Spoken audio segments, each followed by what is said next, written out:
It's a usual suspect ting. So I got with a sick tight click and went all out. Wow, what up with it? What up with it? It's your boy Cadillac Red. Make sure you go subscribe to Supreme Beast Boxing Talk Mondays, Wednesdays, Fridays, 4:15 Eastern Standard Time. We bullshitting on the Beltway, and you know you might catch a battle rap recap or a Crescent City convo out your boy. You know what I'm saying? Talk to me, but don't talk to me spicy. Make sure you go subscribe to The War Report, The Oddfella. You know he keep a live listening session, a weed review, or he might slide up on you with a wake and bake hot boxing topics.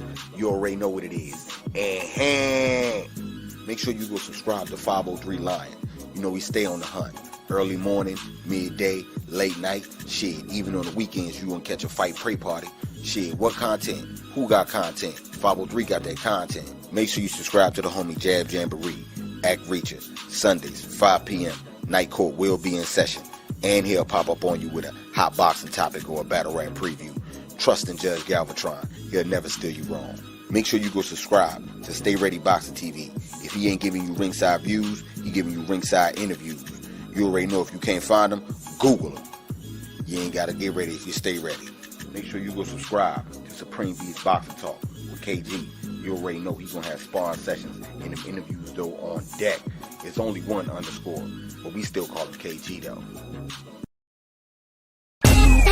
They say he's back for the number one. They say the boys on track for the number one. Yeah, they call him Chris Bill. 365, yeah, the boys stay real. They say he's back for the number one. They say the boys on track for the number one. Yeah, they call him Chris Bill. Go boy, They say I'm back for the number one. Say the boys on track for the number one. It's Jay Stills. And y'all know what it is. Excuse me. It's your favorite, your most hated Oddfella. Back for another one. We live inside the War Report. Live inside the War Room. My bad. New segment we doing. Shout out to Cadillac Red, Supreme Beast Boxing Talk. Make sure y'all subscribe to that. The brother Cadillac Red said, yo, Oddfella, we need more content from you. You know what I mean? We need more content from you. You know what I mean? So I'm here. I'm here on this Thursday afternoon. You know what I mean? He said, yo, Oddfella, I mean, you break down the heavyweights and you definitely got the knowledge of the cruiserweights as well. I say, true, I do. So I'm introducing right before y'all bigger weight boxing talk. Salute everybody up in the chat. We got Jamaican Chalice in the building. Wagwan brethren, you know what I mean? We got Bruce Goes in the building. Salute. Of course, my brother Cadillac Red also in the hit house, you know what I mean? But yeah, salute to him because he motivated me to do this right here, the bigger weight boxing segment of the War Report, you know what I mean? Once again, make sure y'all check out the live listening sessions. Last Tuesday we had Fly Connect from Mississauga come through, drop his latest EP. They must have forgot.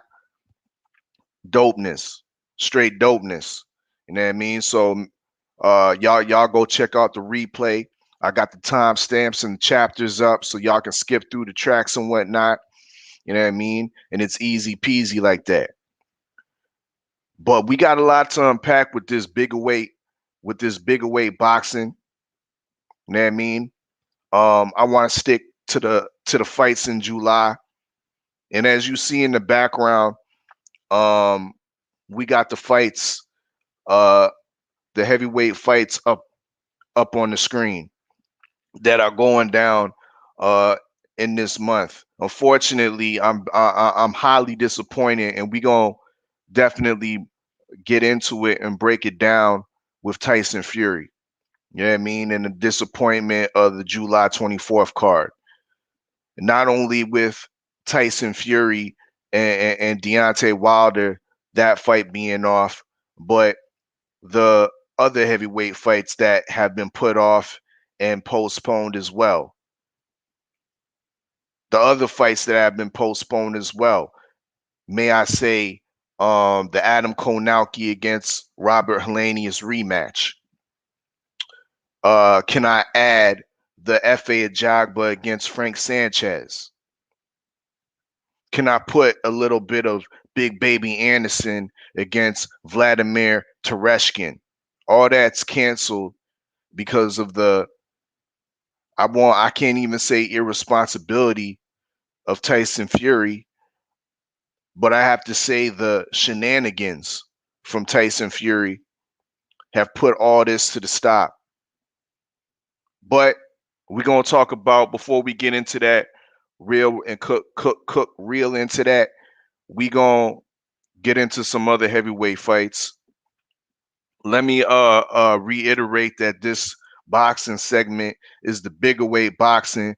So sometimes we gonna be dibbling and dabbling up into the cruiserweight division as well, because they the big boys as well. You know what I mean? One thing you'll get from this segment, I'm gonna bring you all around the world with it. You're gonna learn about some heavyweight fighters and some cruiserweight fighters that you probably haven't heard about before. You know what I mean? You're gonna get familiar and get acquainted with definitely some new names and some new people to put up on your radar. You know what I mean? But let's start off with what I got up on the screen that's that's flashing through. You know what I mean? Because of course, what we have to replace, or not so much of replacement, it was the appetizer for July 24th for Wilder Fury 3, but now it's the main course, and we got Joe Joyce and Carlos Takam fighting on July 24th. Decent fight. I think Joe Joyce was hoping that he was going to get that interim shot at the WBO against Usyk. He definitely wants that revenge. He lost to Usyk in the semi-pro league World Series of boxing. Man got absolutely outboxed, box circles around. So Joe Joyce definitely wants that smoke back. But in the meantime, he's fighting Carlos Takam. Uh, some of the brothers say he's not a gatekeeper. I say he's definitely looks like a gatekeeper. You know what I mean? He has the face of the gatekeeper, and he's the type of guy that you want to fight to definitely get you into that room, get you into the yard. Maybe not so much in the room of the elites, but it gets you into the yard. Now, I definitely have Joe Joyce winning this fight comprehensively. I have him winning by stoppage at that. You know what I mean? Especially being out there in the UK, where the fights can be stopped at any point in time due to the referee. You know what I mean? But with the punching power of Joe Joyce, as well as the accumulative punches, the rapid fire punches that he's able to do at such a big size, I have Joe Joyce winning this fight easy. You know what I mean? Once again, that's gonna be on ESPN Plus, BT Sports if you in the UK. Um, Jamaican Chalice says slow jab and Joyce will win. Most def. I'm forgetting the chat. You know what I mean? Big up the chat. You know what I mean? We got the Queen Tay Tay Brown up in the building. Strong Island, Long Island. Big up, big up. But yeah, Joe Joyce, Carlos Takam. Um, decent little fight, but I was hoping it was just gonna be the appetizer. Um, we also got in the UK coming up Fabio Wardley against another domestic challenger, Nick Webb. I don't know if y'all are familiar with Nick Webb. I think he's like his record's like 15-2. Might have like 14 knockouts or something like that. Does have some power.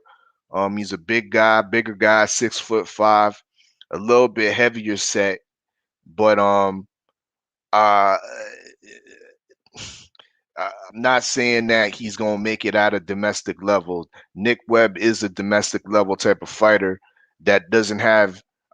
He's not a prospect to me that has any aspirations going any further. But Fabio Worley, on the other hand, does. I mean, does he top out as a European type heavyweight contender, or does he reach all the way to world class contendership and possibly even touch a title?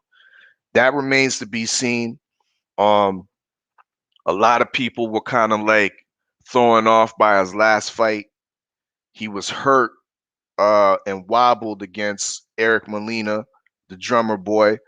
Um, Hurt and wobbled against Eric Molina, but quickly after that, he was able to recover, show decent defensive responsibility, and he ended up stopping Eric Molina all within the same round. So lessons were learned, but he was able to show and execute his power as well. Is Fabio Worley once again a world class contender? That remains to be seen, but I still uh, have him in high regards as one of those guys that maybe a year down the road wouldn't be nice to see him go up against Big Baby Anderson. That's a tasty fight right there. You know what I mean? But once again, we got Fabio Worley going up against a domestic level Nick Webb. He shouldn't have no problems with Nick Webb. Nick Webb should give him something to think about for the first couple rounds. But with, I think, Worley's superior activity, stamina, creativity, Nick Webb will get broken down quite easily in this fight. Once again, to watch this fight, you're gonna have to get it on up on the zone. This is will be one of those fight features that's featured in Eddie Hearn's Garden fight camp. I think is called the event. You know what I mean? So this will be exclusively showcased on the zone. So yeah, be on the lookout for Fabio Worley, and let's see how he, you know what I mean, continues to progress. Because I have him moving kind of lock and step, or just a little bit behind the movements of Big Baby Anderson. I want to see how they grow and see if they cross paths eventually. You know what I mean? Um, Also, we see on the screen that Commando card right there, and the headliner of that card is a Russian guy that's based out of Quebec. And we all know about another Russian guy that's based out of Quebec, Artur Beterbiev. You know what I mean? And a lot of people believe Beterbiev is a straight beast. You know what I mean? Straight animal. And he can't be touched. Well, this heavyweight, Arslanbek Makhmudov, Russian heavyweight based in Quebec. I believe he's like 17 or 18 and 0. All of his wins coming by knockout. Um, he's another guy that's big, 6'5", 6'6" ish. Um, Decent the decent body shape. Doesn't have like, he's not overly ripped, but he's not flabby too. You know what I mean? So Arslanbek Makhmudov does have a vicious streak in him. I've seen him fight a couple times against limited opposition, but he likes to throw his hands. He seems to be a guy that is able to take a punch as well, but we'll see as he moves up in competition. Now, the fight who he's supposed to be fighting, the opponent he's supposed to be fighting is a European uh, a European journeyman level at best.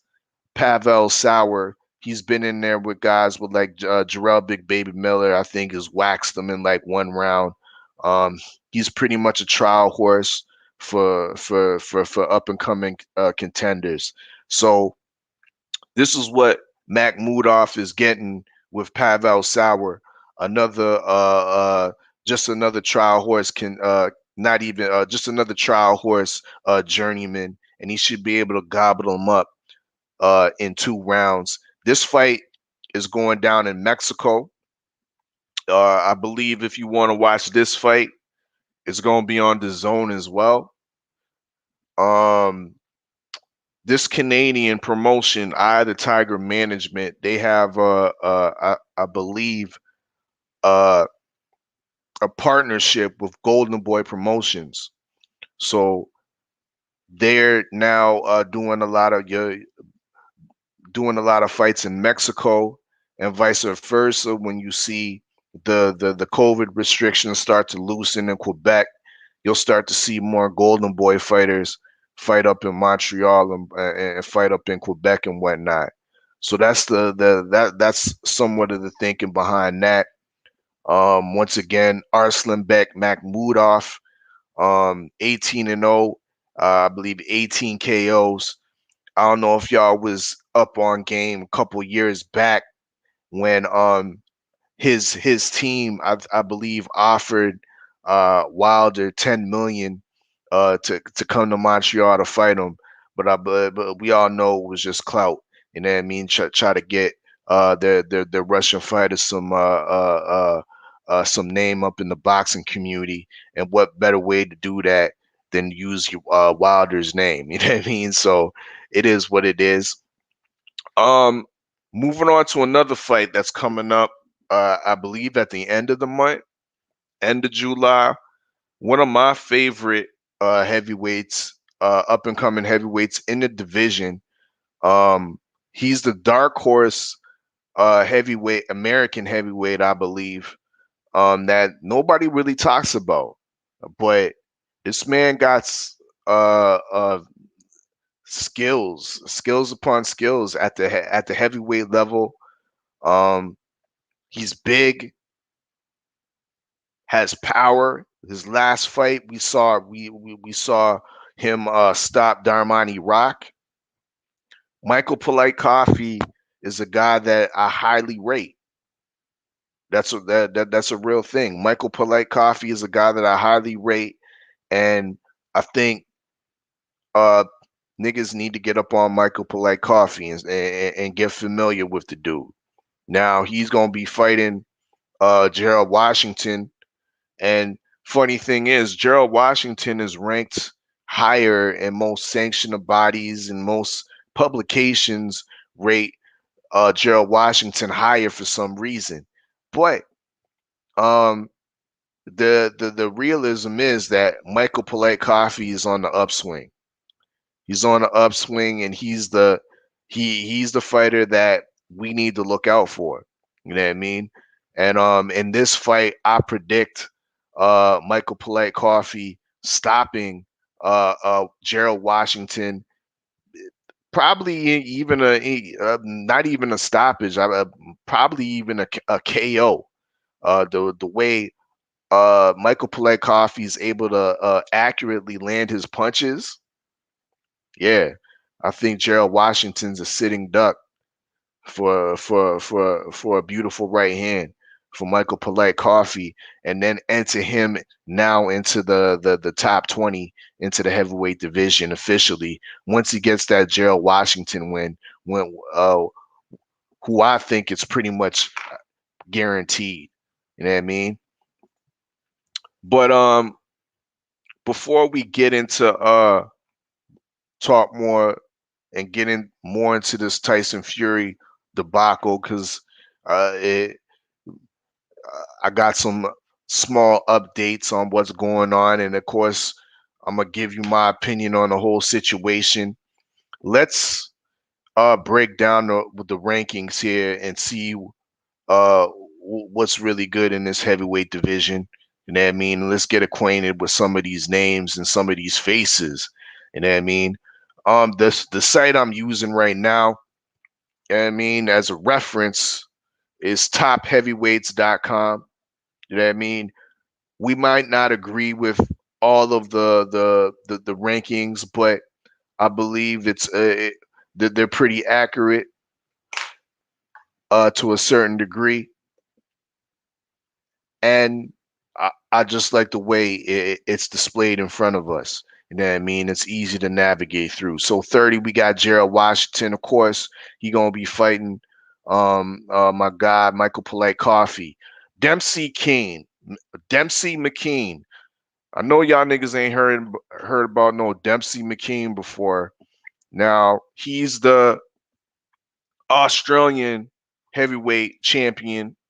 Australia has uh, uh, a lot of hopes, high hopes for him. You know what I mean? But there's another Australian Olympian that's in the woodworks that's probably gonna smash him um, in coming years. He's 19 and 0, 12 KOs. Dempsey McKean. He has no fight on the horizon right now. I don't know if he's tied. He's not tied to no major promotion. I haven't seen him on ESPN. He ain't been on the zone. Um, and obviously we ain't seen him on PBC. So he's literally a promotional free agent. So um, I won't say be on the lookout for Dempsey McKean, but he might be an opponent in the future for one of our favorite upcoming heavyweights. We got Simone Keane. Y'all niggas don't know about Simone Keane either. He out in Quebec. You know what I mean? Born and raised in Quebec. He's a Canadian high or a Quebec high hope, because even in Canada, I don't think Canadians know Simone Keane like they should. But this guy, he's a big guy, 6'5", comes in at 250, 260, and he ripped. I think he's a little bit too muscular, in my opinion. He's the type that gasses real quick after 2, 3 rounds. You see in his last fight, he fought a journeyman, Hainsworth, TKO'd him in a funny type of stoppage in 4 rounds. But once again, he got a glossy record. He's 20 and 1. That one loss came by he got stopped. He got knocked out. Well, maybe it was more that he lost gas. He ain't had no more gas left. Stamina was weak and whatnot. So once again, this guy has some serious power. Um, we'll see where he goes. You know what I mean? He just watch him fight. You're gonna see him on the zone. Once again, he was with Eye of the Tiger Management and Golden Boy. Now there go the dude I was talking about earlier, Arslan Makhmudov, who's fighting coming up in Montreal against Pavel Sauer.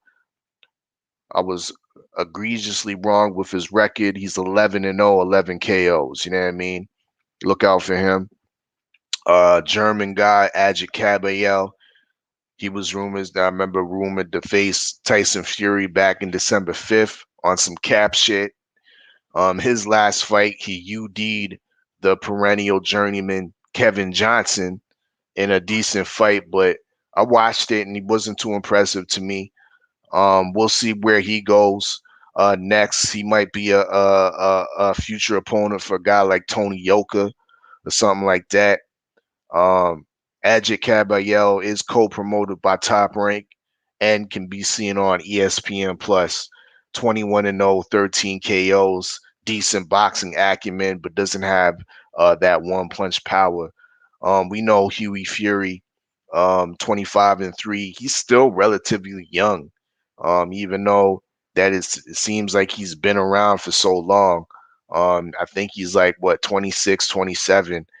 But I don't really, I never really like Huey Fury like that. Don't like his style. He's very negative with his with his fighting style. Very defensive and doesn't throw enough punches to my liking. We got Frank Sanchez.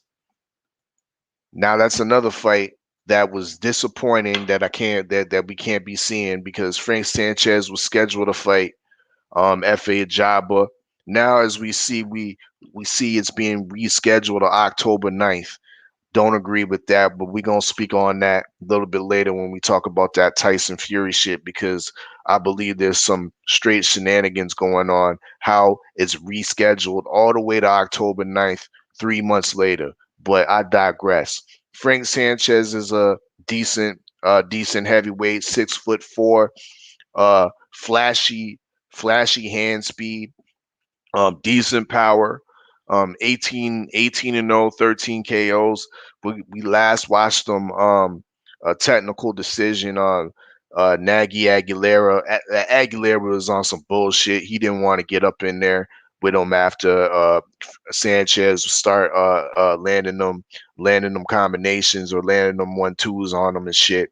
So Aguilera looked for a way out, and it was like that. So yeah, we're gonna have to wait till October to see Frank Sanchez and Efe Ajagba, which is an excellent fight in the heavyweight division. Carlos Takam is next. There you go. And I wish some of the mandem are hearing this. Usual suspects that was claiming that this man right here is not a gatekeeper. You know what I mean? Uh, Acting like Carlos Takam is just a wash bum that never was. Nah, when you look at Carlos Takam, you got to understand he's coming off of a strong win against a legitimate contender or fringe contender in Jerry Forrest. You need him in 10. Okay. You see, man got 39 wins to 5 losses, 1 draw, 28 knockouts. Okay. Um, challenge Anthony Joshua for the unified championship and whatnot. And came up short. In my opinion, the referee did him dirty by stopping the fight early. He was in the middle of of an exchange, and actually at the end of that fight, Takam was coming on, and AJ's tank was running out. So effectively, the referee, the matchroom paid referee, helped out, gave AJ the assist, and took that fight away from Carlos Takam.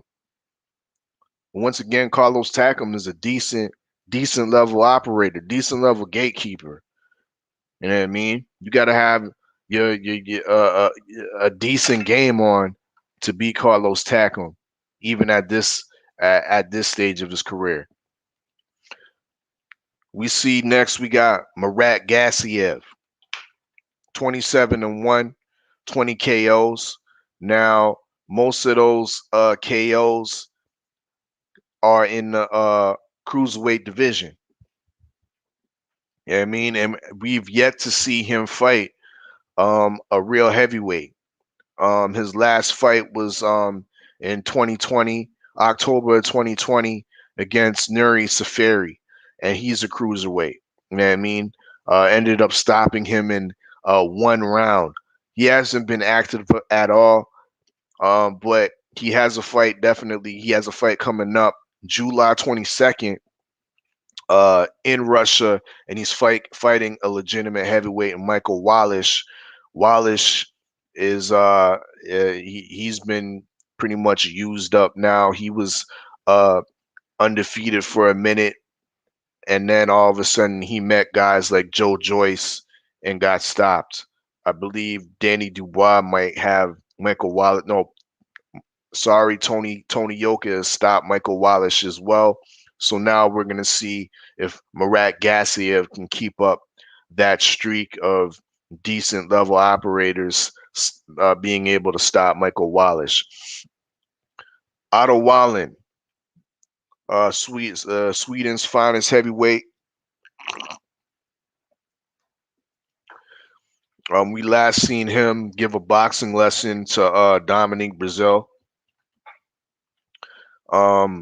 He's still looking for a fight. Nothing has been rumored so far with Wallin. So I can't even tell you where he goes next, but we do know he's a PBC fighter. He fights on the PBC, and I think his promoter is Lou DiBella. So that gives him access to the zone heavyweights as well. Next, we got Martin Bacoli. Martin Bacoli is 16-1, 12 knockouts. He got an older brother who's the WBC cruiserweight champion. Um, and that's what's his face? Junior Makabu. But Martin Bacoli, his last fight, he's been good. Been on a decent streak. He looked good beating up Marius Wack, knocking him out.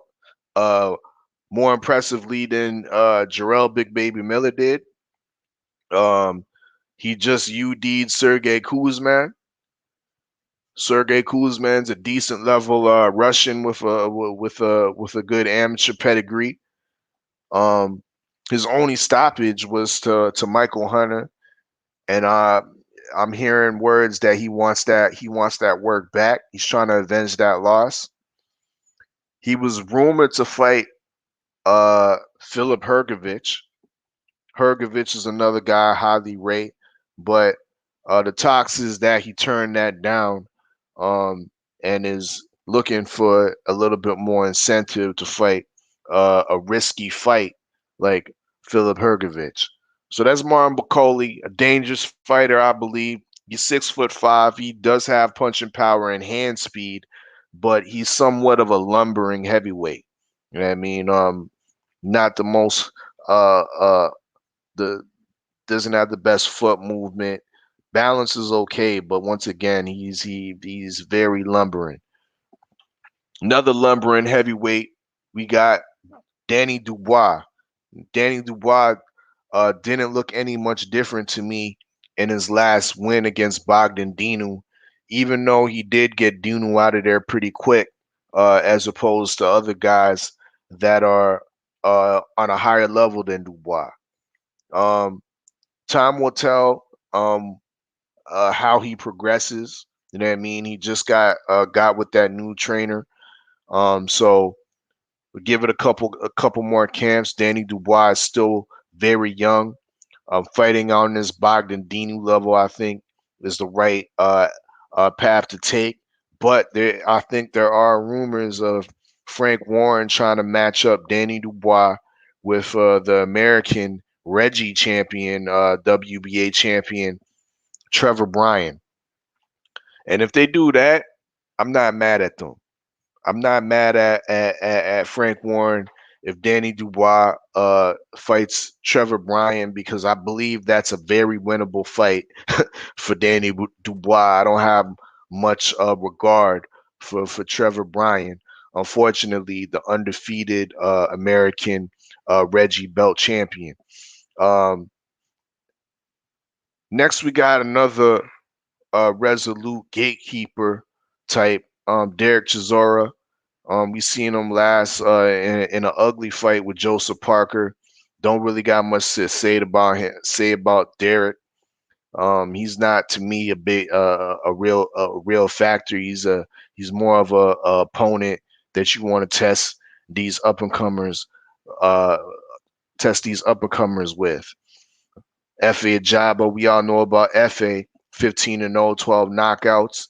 Once again, his fight's been postponed all the way to October 9th for Frank Sanchez, but this fight is really going to tell a lot about both of these guys, you know what I mean? So I'm really looking forward to seeing Fa against Frank Sanchez.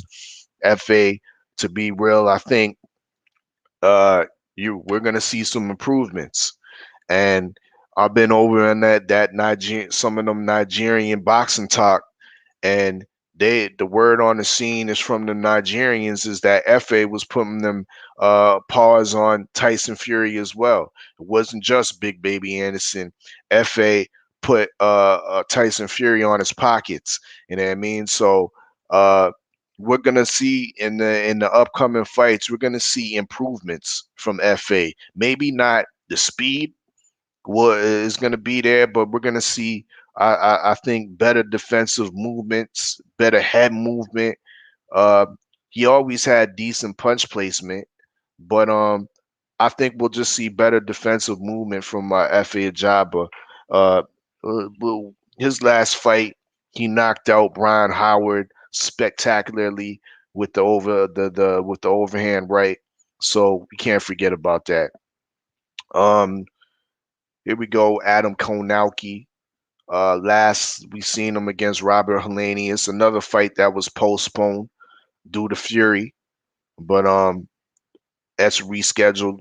Looks like it's rescheduled all the way October 9th, which is interesting because Adam Konauki and Robert Helenius are not top ranked fighters. They're PBC fighters, so to speak. So uh, technically, PBC could stage this fight somewhere else or at an earlier time. You know what I mean? They could have it as a standalone main event or put it on another card. So I really don't understand why it says October 9th, but salute to topheavyweights.com, but it might not be absolutely official. Kubrat Pulev, we see here next, 28-2, 14 KOs. I ain't got nothing to say about Pulev. I don't want to see him no more.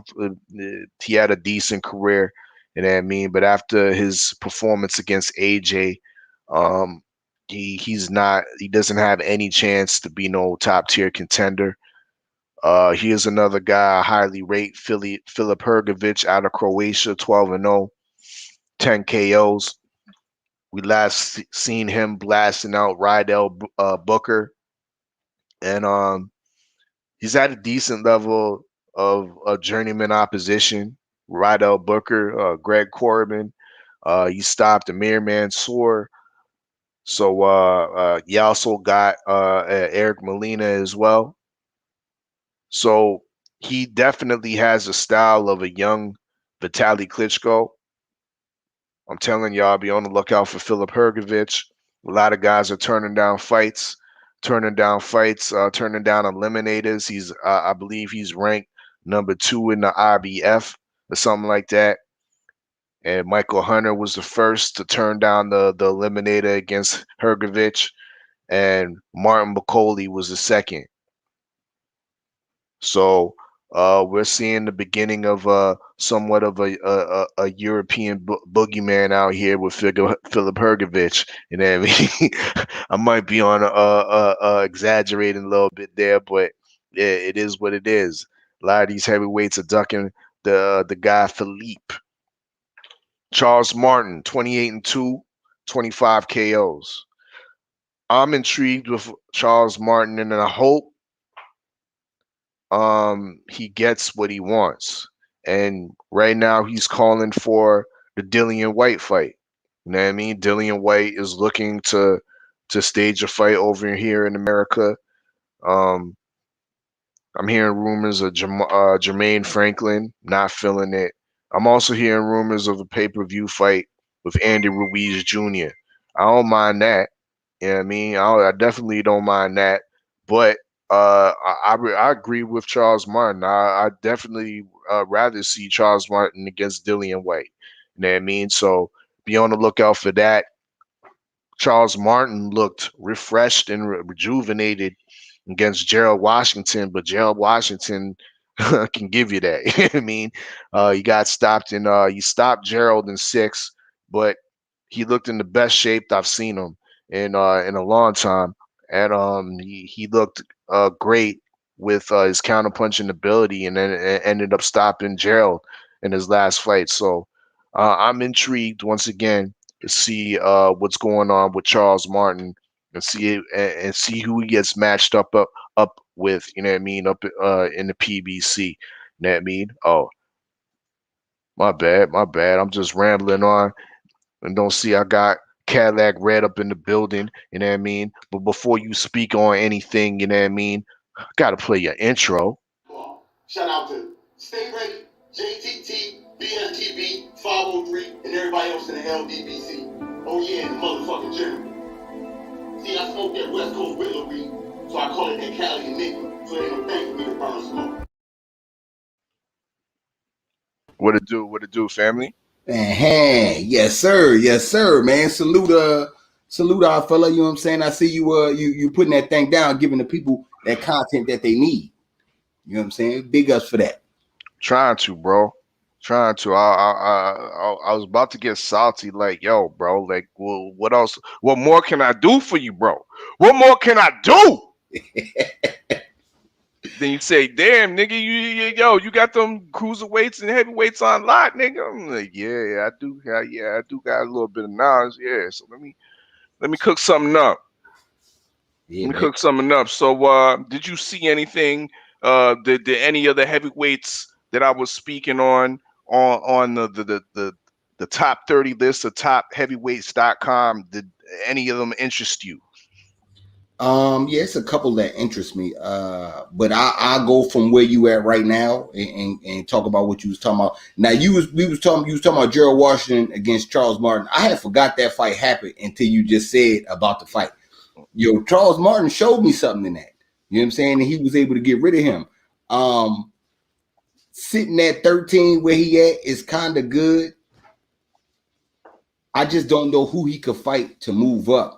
That'll be, you know what I'm saying, that he got to win against, man. I mean, you know, it's kind of like that Gerald Washington was a 50-50, and then the fight started, and then it wasn't a 50-50. Mm-hmm. So I don't know, man.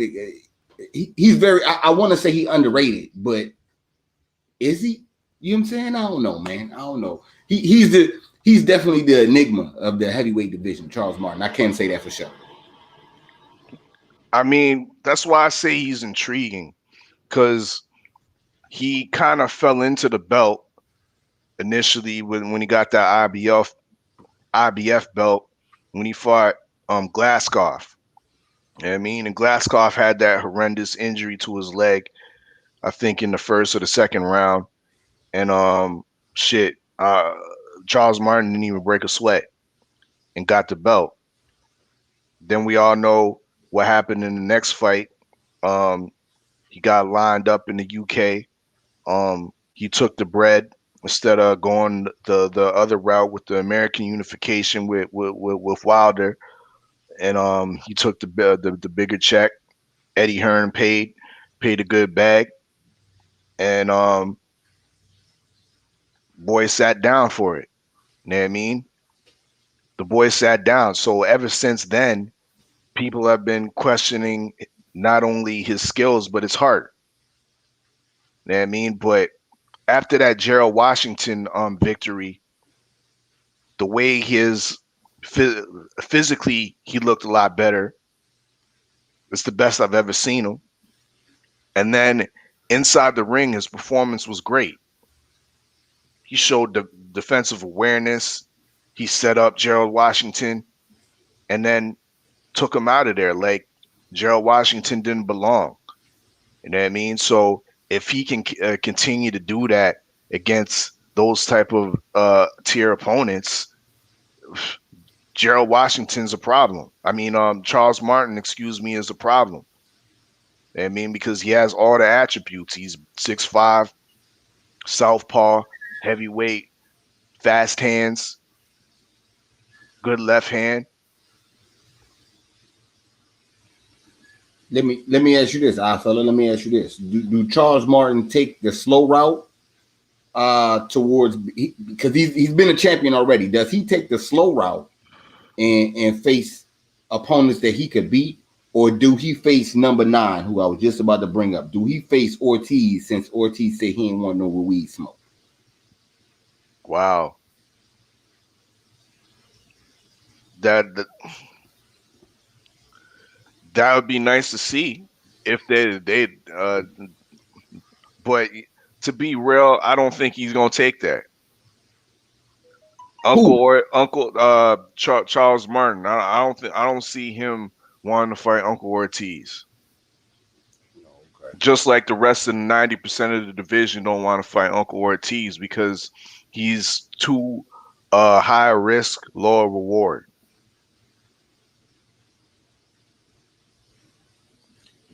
Yeah. I mean, shit, you definitely moving up, though. You know what I'm saying? Charles Martin, I think his reward is just as high as his risk. Because don't nobody really want to fight him. He could take He could take Luis Ortiz's spot as that, you know what I'm saying, that type of guy that you have to fight.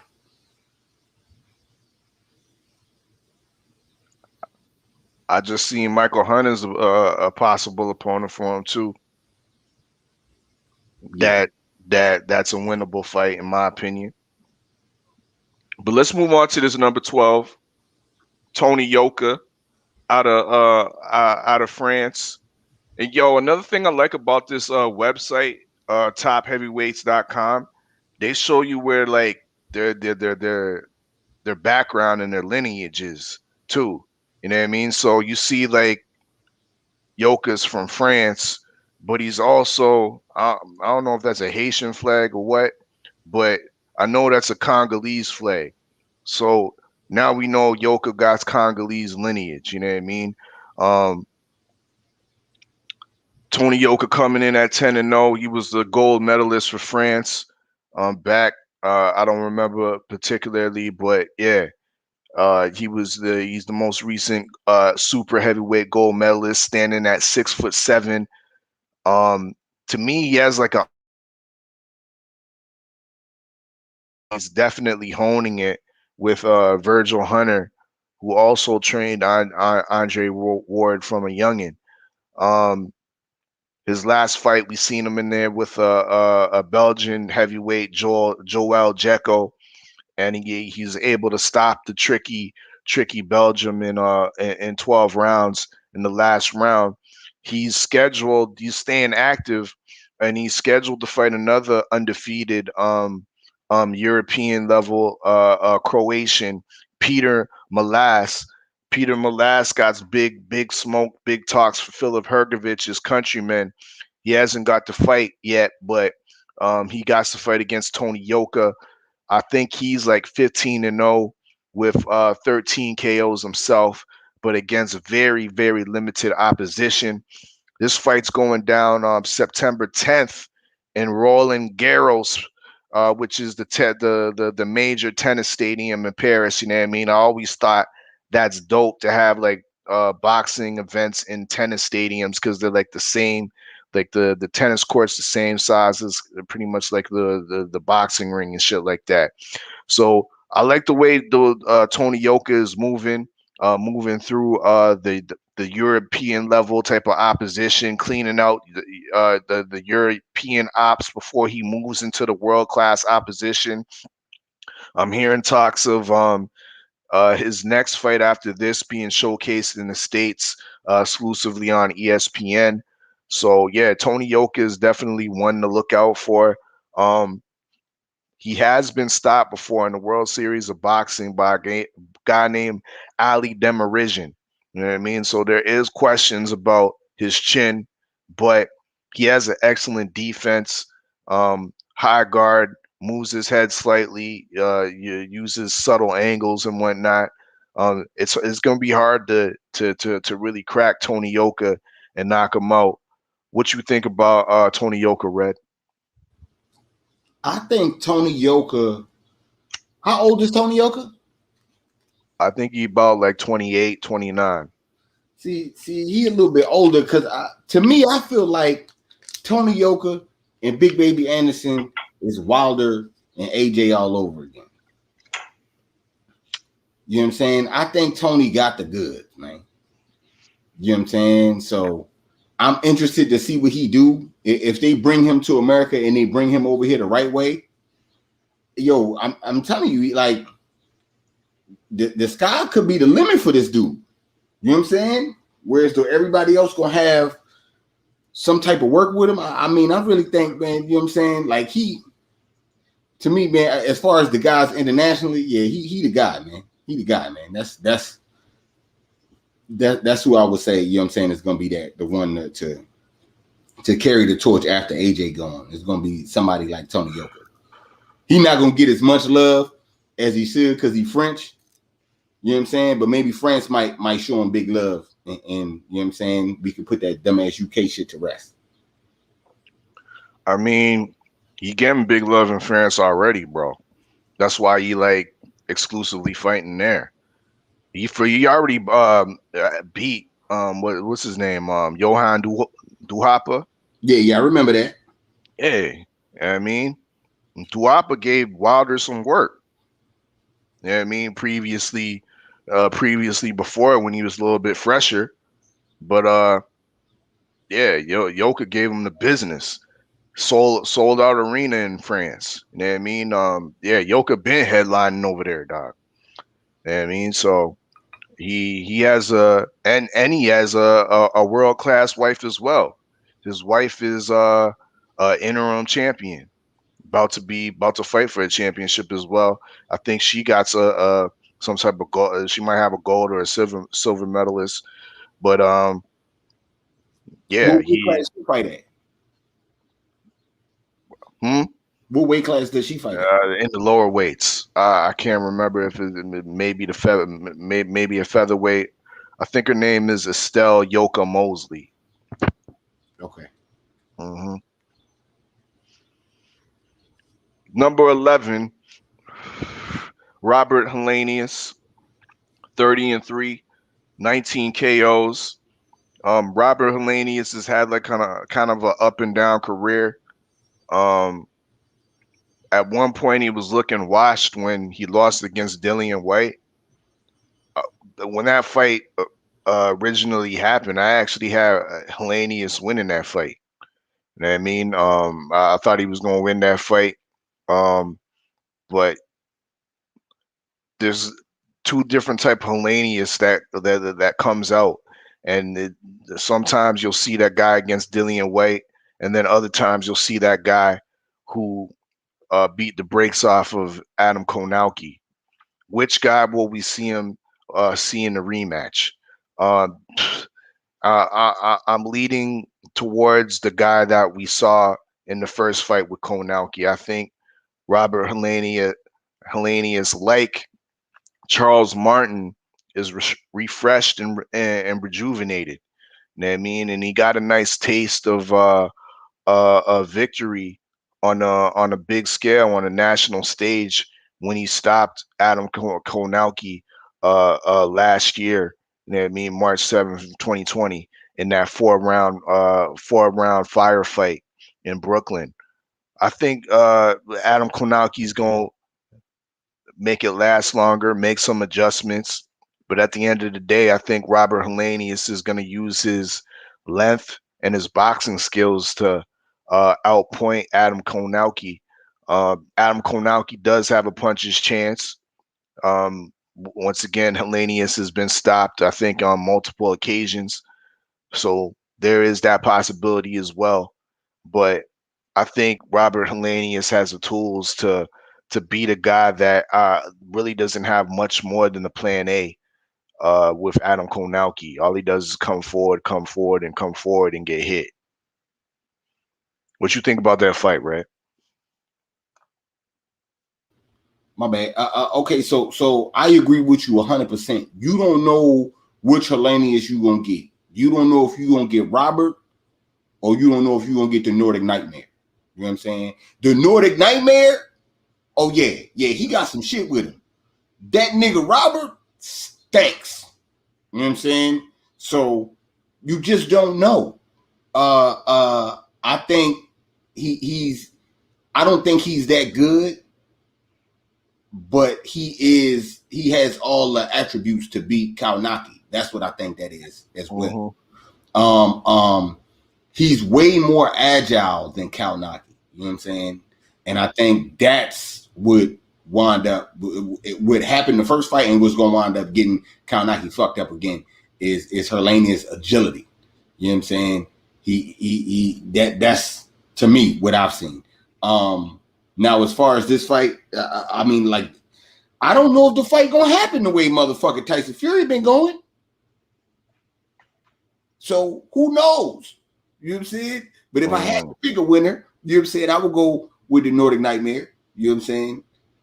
But who knows how all that shit gonna play out when you got, you know what I'm saying, the pipe head on the prowl. You know what I'm saying? So shit. Good luck. All right, Red. We cracking into the top 10 now. Once again, we on topheavyweights.com. for this reference. You know what I mean? This is the bigger weight boxing show. You in the dig?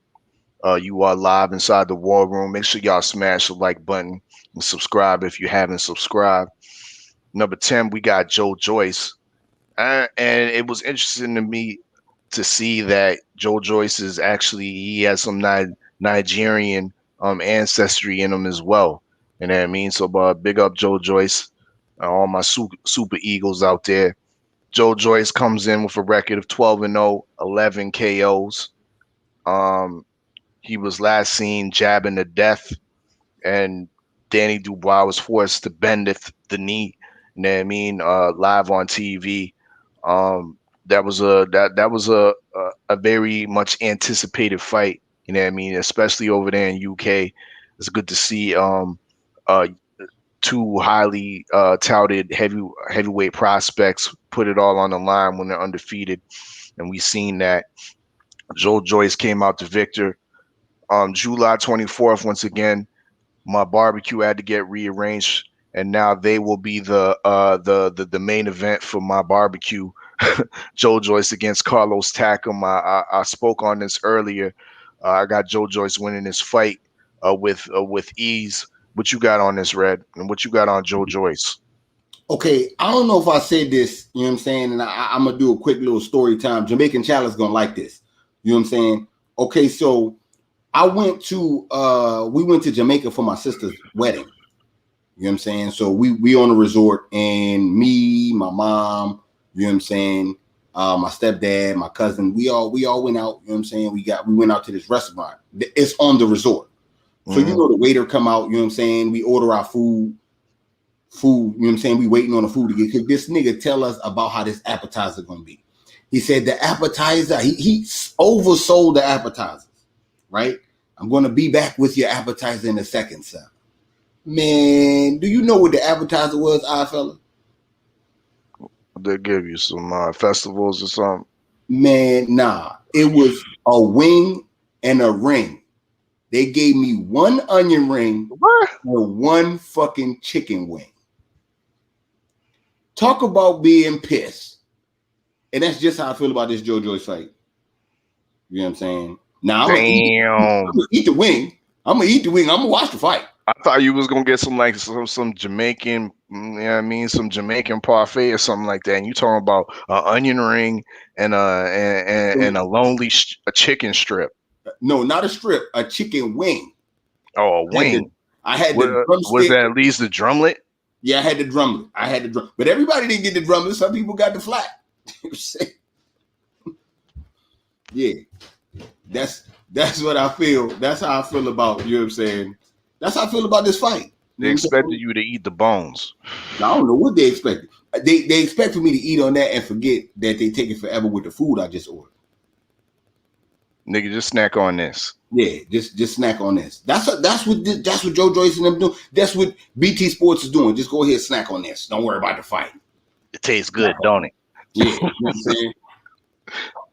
Grand appetizer. You know what I'm saying? A wing and a ring. So, yeah, man. That's pretty much in a nutshell. Joe Joyce better win this fight. I know that. He better, you know what I'm saying? He better do some damage to Takam. I'm looking to see some damage to Takam. No bullshit. You know what I'm saying? Takam last win was against Jerry Forrest, if I'm not mistaken. It was. You know what I'm saying? And we had picked him to lose that fight. So yeah, man. Yeah, man. I'm not expecting, you know what I'm saying? I'm not expecting too much from Takam. You know what I'm saying? This should be a Joe Joyce showcase. That's what I got. Number 9, we got Uncle Luis Ortiz. He rated currently in the WBA number 3. Current record 32-2, 27 KOs. Let me also remind the listeners that he also has a couple no contests. Wink, wink. His last fight came in a weird KO. Alexander Forrest succumbed to a punch in the back, which he was stopped by. I think they took some of his purse because they wasn't buying the shit. But yeah, that was Uncle Ortiz's last fight. He really didn't even get no work, but he didn't look all that great. Like physically, he had a tie around the belly. You know what I mean? The upper body looked like he was working on his arms and shit. But yeah, the midsection, the midriff looked very, very soft. You can't be looking like that in his next fight if he well, I guess you were saying, Brad, that he done turned down the Andy Ruiz pay-per-view. If that's the case, what does he do next? Shit, I don't know what he gonna do, man. I don't know what I know what he gonna do. Want me to tell you what he gonna do, Oddfella? He gonna fuck around and be the first Cuban on Night Court. Is what the fuck he gonna do? You know what I'm saying? That's what I see. That's where his ass gonna wind up going if his ass don't get in the ring. Because everybody else trying to get some action.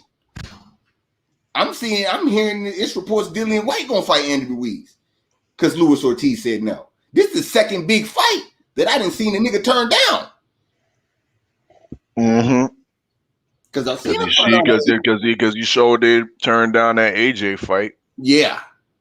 Could have gave AJ that work and came back with the belts and fight while they're all in the same season, my nigga.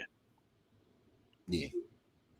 Yeah, man. You know what I'm saying? So that's how I'm feeling about Ortiz, man. But I better see something. Because I know your last fight was it's the Rona, let's get it right. And then you came in looking all crazy. So he was like, damn, yeah, he really did need this fight. But now you ain't doing shit. You can't just get big and then try to come back and do that shit again. Shit. Hey, man. Say, man. Number 8, we got Michael Hunter. He's rated number 7 in WBC. And he's also ranked in the WBA, which I'll get to because he's in some type of title eliminator in his next fight. We seen him last on a off-brand pay-per-view event, knocking out a nondescript Sean Lafferty in 4 rounds. He got the stoppage. That was in just last in December. He's scheduled to fight Mike Wilson, not James the Beast Wilson, who I originally thought, you know what I mean, who's kind of like a Mike Tyson look-alike, so to speak. Mike Wilson is been campaigning as a cruiserweight for most of his career, and all of a sudden he's inserted in the WBA heavyweight rankings and is now fighting for a title eliminator with Michael Hunter, which is absolutely egregious.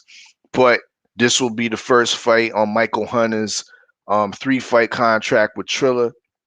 I believe this fight is opening up the other heavyweight battle that's going down between the Locks and Dipset. And a lot of niggas got the Locks easily taking this heavyweight battle. But in my opinion, I got Dipset. I think Dipset is being slept on a little bit by the fans right here. You know what I mean? So fuck the Michael Hunter, Mike Wilson shit. Let's speak on the Locks and Dipset, my nigga. You know what I'm saying? I would have spoke on the Michael Hunter fight, but it got postponed. You know what I'm saying? And then I would have spoke on it again, but then Rona happened and it got postponed again now, fella. So we could go ahead and talk about the Triller shit. You know what I'm saying? This LDBC mixtape, Volume 1 versus Volume 2. Oh shit. That's the wrong verses, huh? Okay. Wait, plug them in. Plug them in to that. Yeah, because the verses that I'm interested in seeing is, you know what I'm saying, the LDBC mixtape Volume 1 versus the LDBC mixtape Volume 2. You know what I'm saying? It's some shit on Volume 2 that, you know what I'm saying, the streets been buzzing behind Volume 2. But Volume 1 is nice. Volume 1 set the tone. You know what I'm saying? And I think that verses right there is gonna be great in itself. You know what I'm saying? And I'm gonna let the people, we'll let the people decide who wins, you know what I'm saying, as far as that go. You know what I'm saying? We'll see how the elevation went as far as Volume 1 versus Volume 2. This Locks and Triller shit, this Locks and Dipset shit, man, the Locks is supposed to get it easy, but Dipset got more hits. There you go. That's what I'm saying, bro. Dipset Like got more hits. they Dipset got hits some again. shit. They low key anthems, bro. Yo, real talk, motherfucking the first Dipset Diplomatic Immunity, the double disc joint, is a classic. Dipset might and Cam gonna be there too. Man, look, man, I don't know. The only thing I could say that might give Locks the edge is Jadakiss being drunk. You know, drunk Jada at the verses is guaranteed win. You know what I'm saying? Because when he battled Fab, you know what I'm saying, drunk Jada took the vibe. He had the whole vibe, nigga. He had the songs, the vibe, he had everything, nigga. So if that nigga come, yeah, Dipset might be in trouble. Indeed. I think he gonna be there. Yeah. Think he gonna be there. That's coming up August 14th. That's the main event. Hold on. Not Jadakiss, drunk Jada. Oh. Because those two different motherfuckers. You know what I'm saying? That's two different motherfuckers, man. Drunk Jada was, you know what I'm saying? Yeah. Well, I believe it's going down in the Hulu Theater, Madison Square Garden in New York. So, there's gonna be some. It's gonna be a lit event, definitely. Number 7. I'd rather not speak too much on this dude right here. Part of the quarantine gang. Joseph Parker, currently rated number 3 in the WBO, 29-2. We've seen his losses against Anthony Joshua. Could have did more in that fight and possibly came out with the win. We've seen him lose kind of controversially against Dillian White. Was charged with a knockdown that was actually a headbutt, but Joseph Parker never does anything to separate himself with other good opposition. You know what I mean? It's almost like he does it to himself. We seen him in his last fight against Derek Chisora, and he didn't separate himself as being the elite fighter against a gatekeeper in Chisora, and he wound it up just pulling away with a split decision in 12 rounds, which is, to me, is not good enough for a guy he's a youngin. Like Joseph Parker, a former champion, and he's still, I believe, under 30.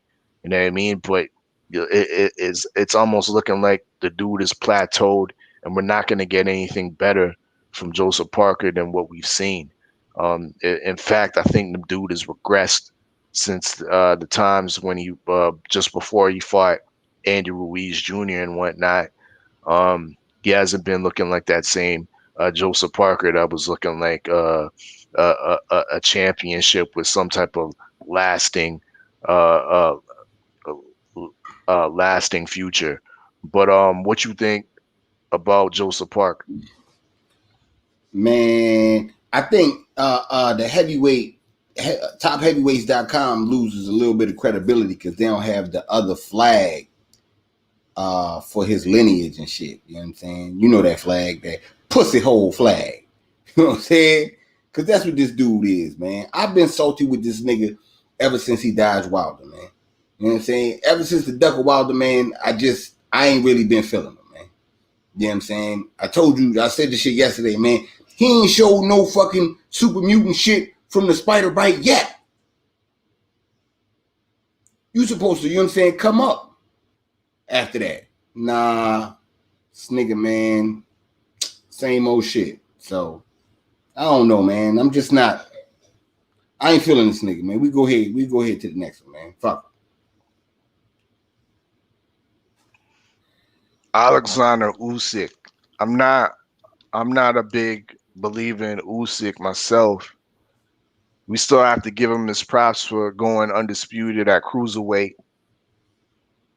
Something that we give props to Evander Holyfield for doing. But his so far his visit up in the heavyweight division hasn't been all that impressive in my opinion. He came out fighting Chaz Witherspoon. Didn't look impressive against Witherspoon, who came off the couch to fight him in his first introduction in the heavyweight division. Next, we seen him against Derek Chisora, and he looked unimpressive against Derek Chisora. The last fight I've seen him look mildly impressive in was against Tony Bellew at cruiserweight. You know what I mean?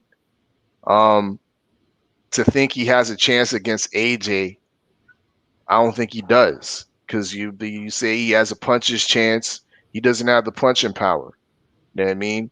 Do you think he's gonna box circles around AJ? I don't think so. Because one thing that we know for certain is that fight's gonna be in UK, and then they're gonna have the A side stipulations on how the ring's gonna be set up. There's gonna be a small ring. There ain't gonna be a lot of room to be cycling and running around for Usyk and trying to be doing his heavyweight version of Lomachenko up in there. Nah, they're gonna make that ring small as possible for AJ to corner that bitch off. You know what I mean? And as soon as AJ land a good 4 or 5 punch combination, you know what I mean? The referee's gonna be readily there to stop the fight and save Usyk from any so-called further punishment. You know what I mean? So I don't even see this nigga going nowhere with that. You know what I mean? Especially the way he been looking in his previous bouts. I think Joshua's the wrong style matchup for him anyway. You know what I mean? As far as I'm concerned. But what you got on Usyk, man?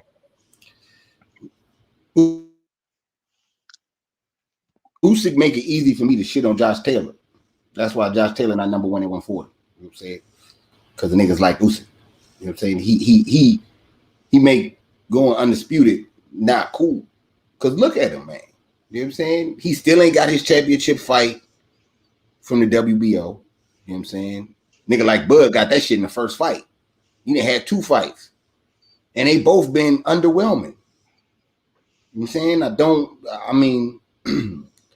don't know, man. All that footwork and angles and shit ain't shit if you ain't putting no pop on nothing. You know what I'm saying? I seen you fought Derek Chisora. He was in there ready for the smoke. That's the motherfucker that you laying your shit on hurt.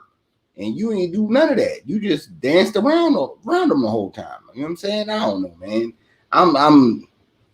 He gonna win me some money. I know that. You know what I'm saying? He got some money coming to me. I know that. Because I bet against him. So that's what I got. Number 5, they got Andy Ruiz Jr. We seen him last against Chris Arreola, and I wasn't really impressed to be truthful.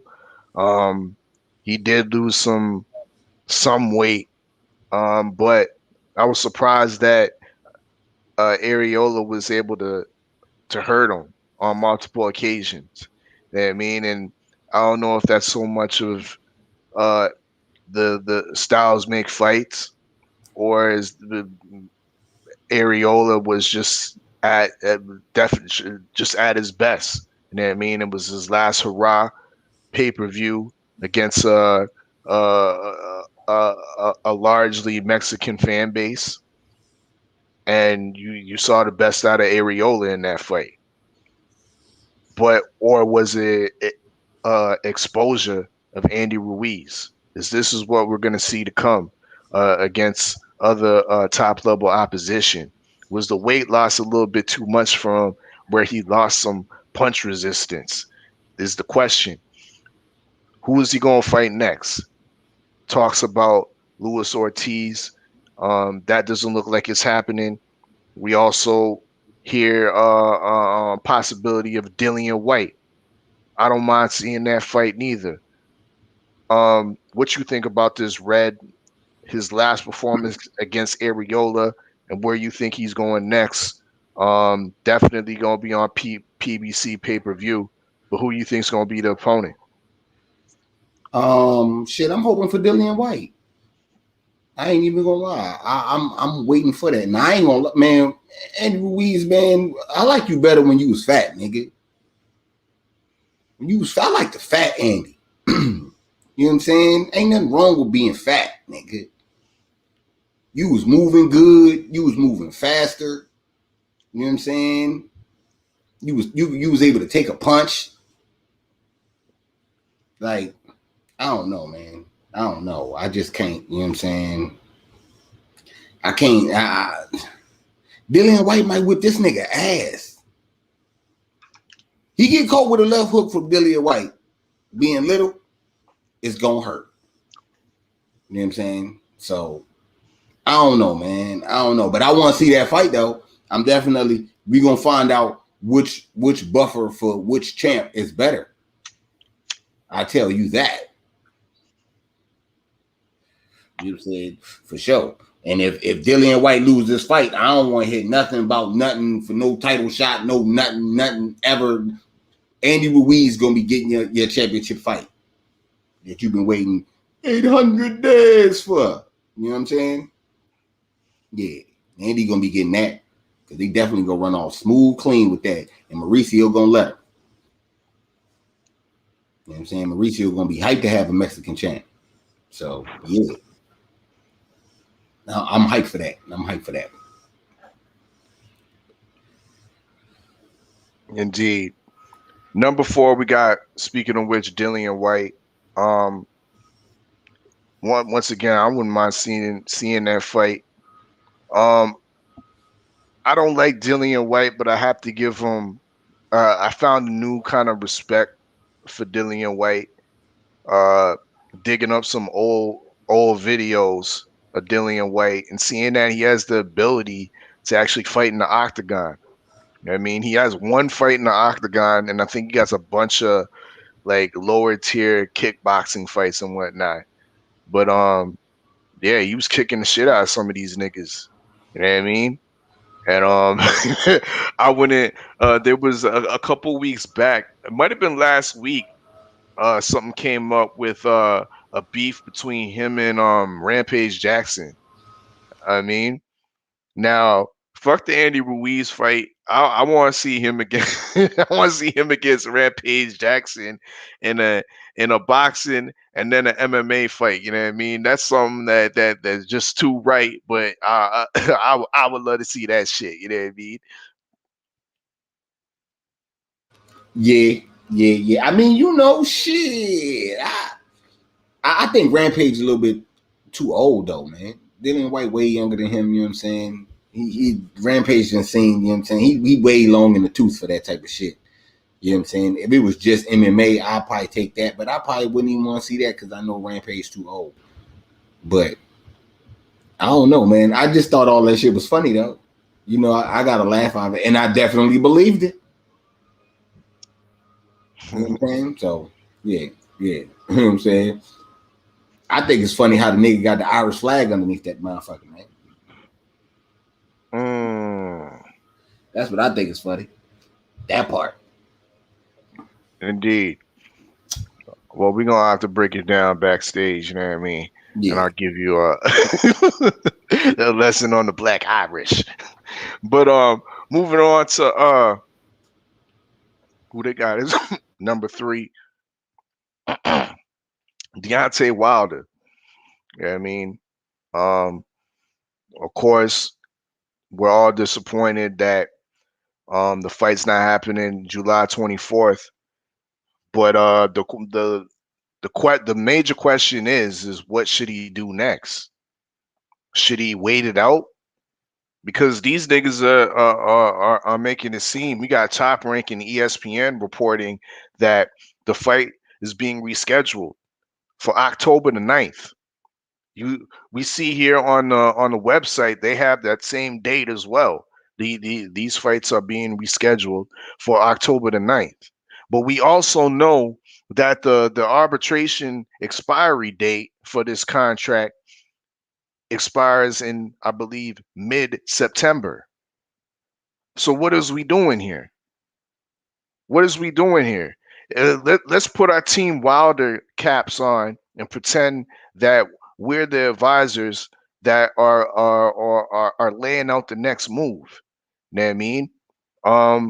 Red, what are we doing with Wilder's short-term career? Are we waiting for that October date, which possibly may never come because the by that time the contract is not contractually obligated for Tyson Fury to go forward with, or should he pressure the WBC into stripping Tyson Fury and putting that belt up in a fight against Dillian White? I to I want him to get stripped. I want him to retire. You know what I'm saying? Well, as far as Fury, this is what I'm saying. I want Fury to get stripped. I want Fury to retire. Then I want him to come back, set up the fight with, his first little fluffer fight, how you do when you come back. Then I want his bitch ass to get sued for like $50 million. But now fighting Wilder in your next fight, like how you supposed to. Fuck your retirement, fuck everything, nigga. That's supposed to be your next fight. So I don't want to see no other fight from you unless that's your fight. And then put on your Wilder cap. Yeah. Wilder's advisor. Fuck Fury.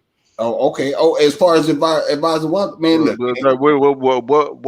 what Team Wilder doing next? What you laying down for them?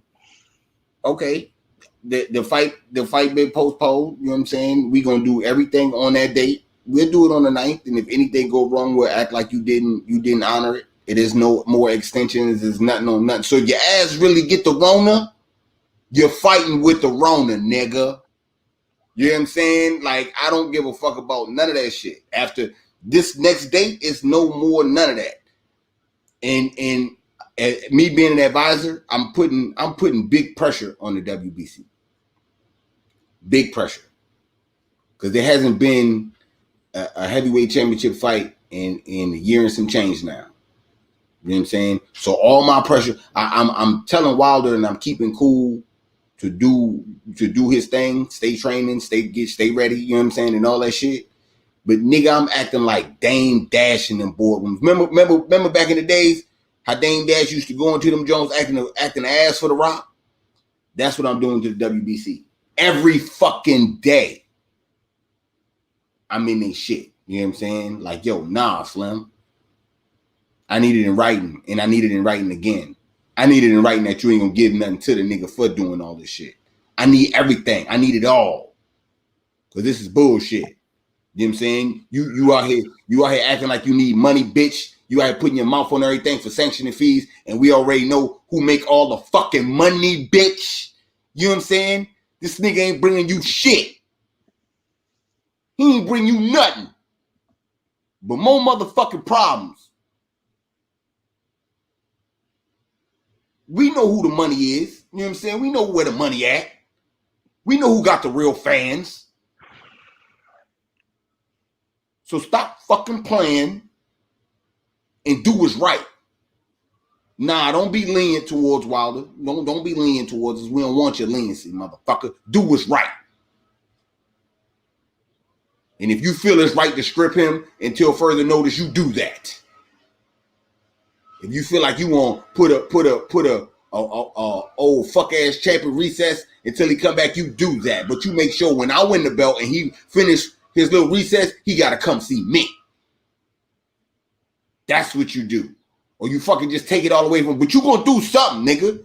You gonna respect something around this motherfucker. You're not gonna just be sitting around here chilling like we don't bring all of the fucking money. But that's what I got, man. That's what I'd be doing if I was the advisor. Okay. Let me put on the cap. Hand it over, Red. There you go. There you go. I'm putting it on. This is what I feel Team Wilder should do. You know what I mean? Because for real, the champ's been waiting for too long. We were supposed to get this fight back in December. Fight didn't happen because of apparently COVID and the blaming of networks, not wanting to have it during the college football championship. But guess where that emanated from? Bob Arum. You know what I mean? Now we have this July 24th date. Even before that, Wilder had to fight in court to get this July 24th date because they didn't want to honor the contract. Arbitration comes out, Wilder wins. And now Fury has to honor the contract. We're in July 15, and Fury's not honoring the contract, bro.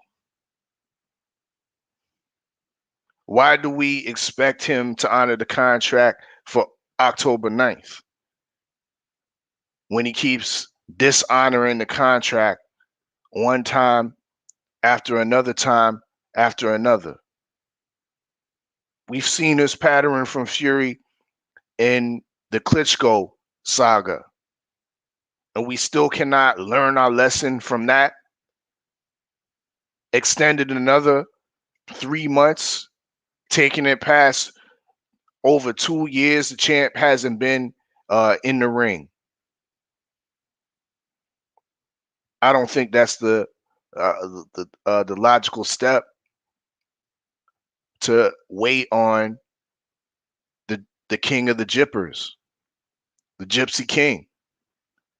You don't wait on a man that's not coming.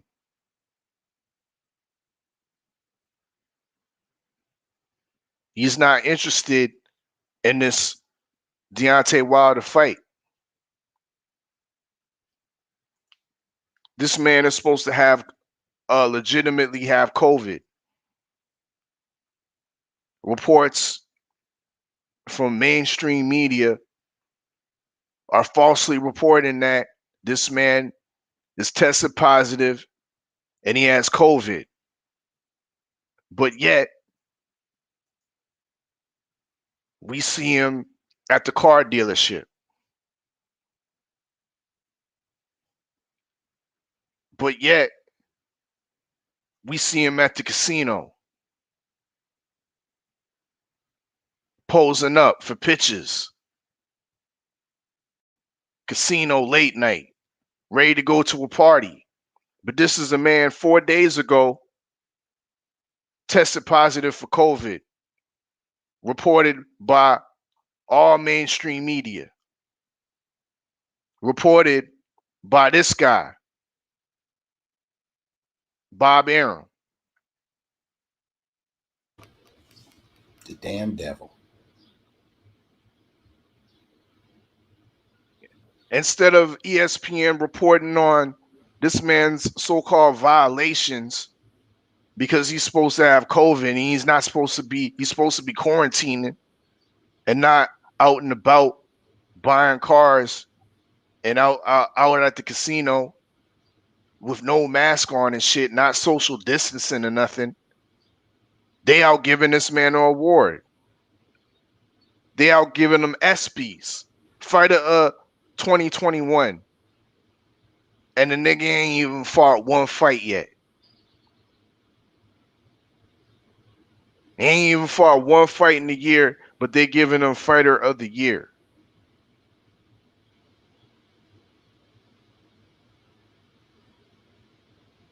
WBC,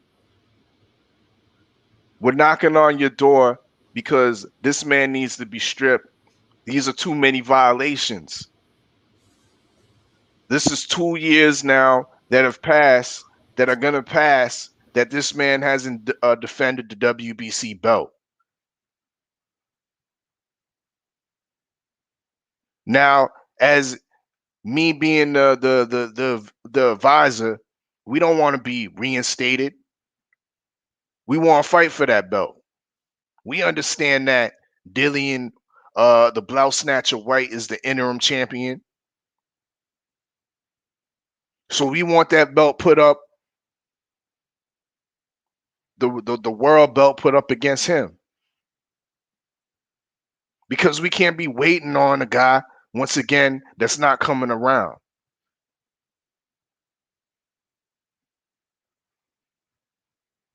But that's my whole take on it. I'm taking off the cap. I'm taking off the cap.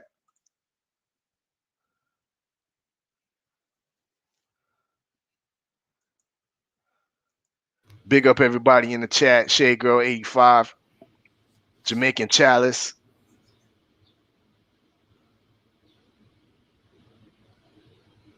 Jamaican Chalice said, I bet they pay FA to say he has COVID. Well, one thing we do know is that FA and possibly some of the other fighters that were in that cat reportedly have signed off on some waivers or non-disclosure agreements, so they don't have to speak on the said situation.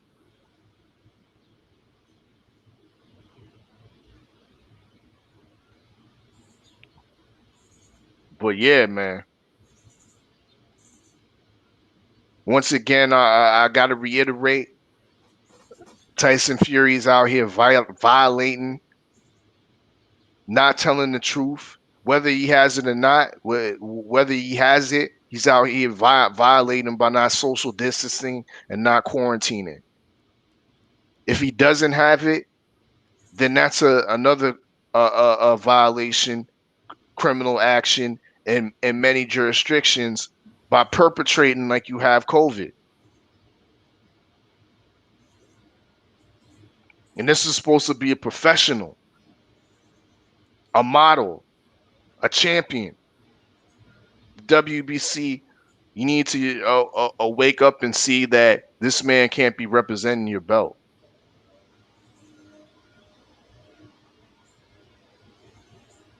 Red, you got anything else to add on?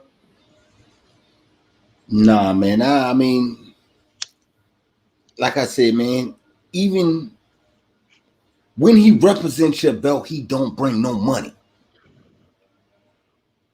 Like let's talk about it, man. Like he hasn't paid or brought anything in from any of his fights because he hasn't defended.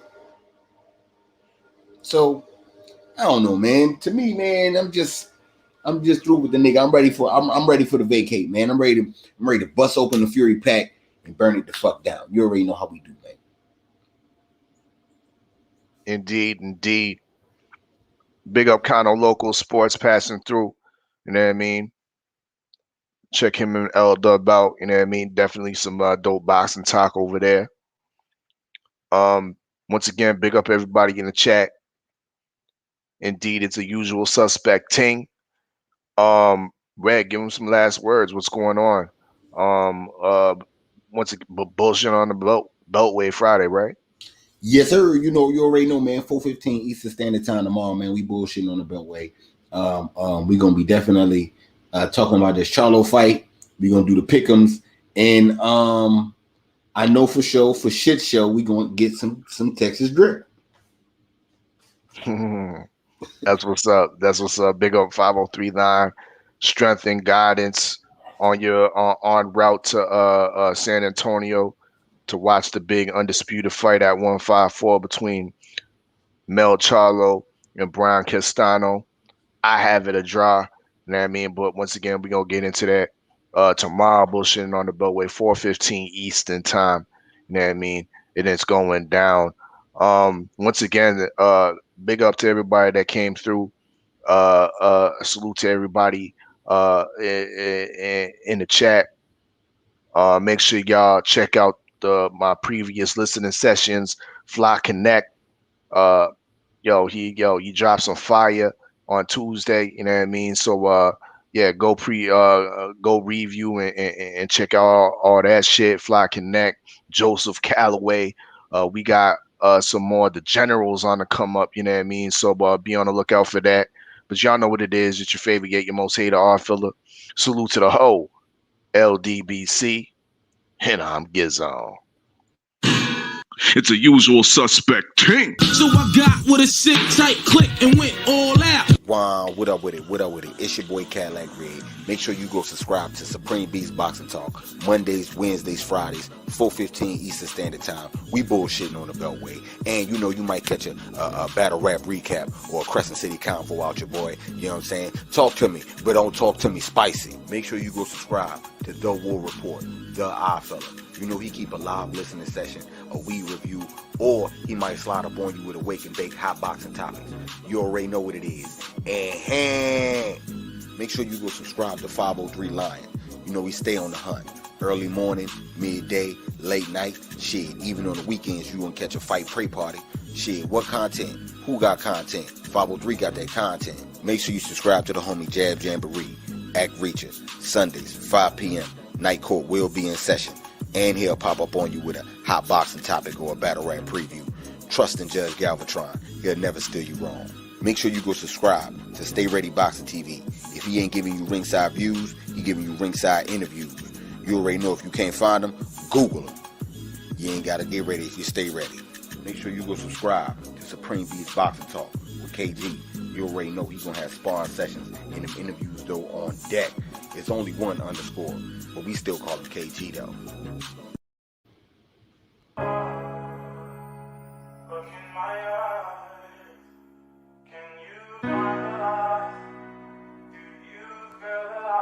Fly Connect. From the last listening session, y'all go check that out. The War Report. We do this.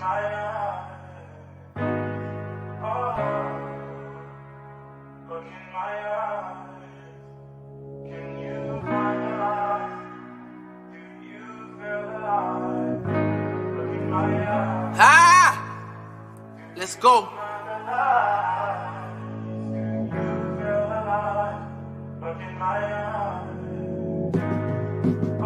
Just recorded this whole EP in 1 hour. With no intention on dropping till 2022. A list of tracks with a list of goals I plan to do. I live my dream as if it's true, must mean it's really true. The door open, no hesitation when we running through. I'm so prepared and so ready, deep down I always knew. I got the sauce, I got the drip, and boy I got the juice. So every time I walk into the studio, I produce. There's no script, it's not a movie, this a pay-per-view. No holes in my circle, we not playing duck, duck, goose. There's no second guessing, if you with me then it's not a question. We headed straight to the top, that's not what my haters expecting. Would rather see me work a 9-5 until I'm 65, but to me that sounds depressing. This one life I got, I'ma live to the fullest till my casket dropping. When I do, just make sure they remember. I was on it every month, January to December. Before I was working to get paid, I was working to get better. Investment made was time spent perfecting my craft. Now look, I'm making these tracks and they making me racks, and I stack and I stack. Don't need a floss, moving like I'm stuck on my last. I reminisce on all these things I never had, and no, I could never brag, cause we was really down bad. We was really down bad. I just recorded this whole EP in 1 hour. With no intention on dropping till 2022. A list of tracks with a list of goals I plan to do. I live my dream as if it's true, must mean it's really true. Oh man, this is so crazy to me. I put the pen down and now I'm going off the top. I started from the rich block, the young boy from Saga City, bringing big talks. I'ma be out in FL and MA and LA, and got plans so big I can never ever dumb it down. I'm the underground king, someone give me a crown. Everything I'm doing, I'ma do it cause I'm so proud, and I can never let myself down. I had dreams of me chilling in the clouds with my family on my way to an island. We really be wildin', I swear we really be wildin'. And then I started with a 1, 2, 3. Look at me with all my homies walking down the street. And you know why I'm a PIMP, cause all these ladies be kissing me. I got rims, I got 10s. Homie, I'm only 6, I got a Maybach Benz. That's some shit Chris wrote for me way back then. Now look at this shit I'm building up like a tent. And this shit not pretend. Somebody go tell the friend, huh?